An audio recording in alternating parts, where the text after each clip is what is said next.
Assalamu alaikum warahmatullahi wabarakatuh. Jaalatamtoota fi daawwattoota hordoftoota keenya kun oduu ammeeti.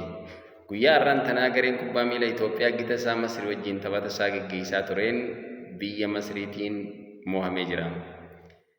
Tapha gulaallii waancaa addunyaa biyyoota Afrikaa galgala kanaa gaggeeffameen gareen kubbaa miilaa biyyaalessa Itoophiyaa gita isaa Masriin mo'amee jira. Tapha daawwattoota baay'een dabalame kana istaadiyeemii Kaayirootti taphatame kanarratti gareen kubbaa miilaa biyyaalessa Misraa rukuttaa peenaalitii Muhammad Saalaa fi Omar Marmush goolii galchaniin injifachuun danda'ee jira.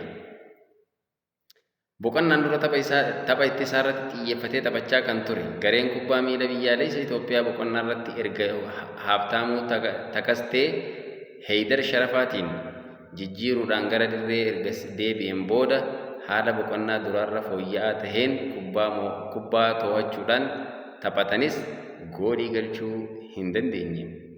Yaaliiwwan tuutni biyyaalessa Itoophiyaa boqonnaa booda taasise keessaa Habtaamuu Takastee kubbaa dhahicha walabaatiin isaaf dabarte yaaluudhaan goolii eegaa Misraatiin kan irraa deebite kubbaa gooliidhaaf dhiyaate keessaa isii takka. Goolii eegaan garee biyyaalessa Itoophiyaa Abubakar Nuurii kubbaa goolii ta'uu danda'u baraaruun dhuunfaa isaatiin gahumsa gaarii agarsiisuudhaan halkan gaarii dabarseeti jira. Bal'ina oduu tanaatiif liinkii chaanaal seenuudhaan daawwadhaa isiniin jenna. Assalaamu alaikum warahmatullahi wabarakatuh. Itoophiyaadhaaf jajjabina hawwina warra gadditoonni deeggartoonni garee kubbaa miilaa Itoophiyaadha. Gadda keessan bara milkiidhaa rabbiin isinii haa godhu.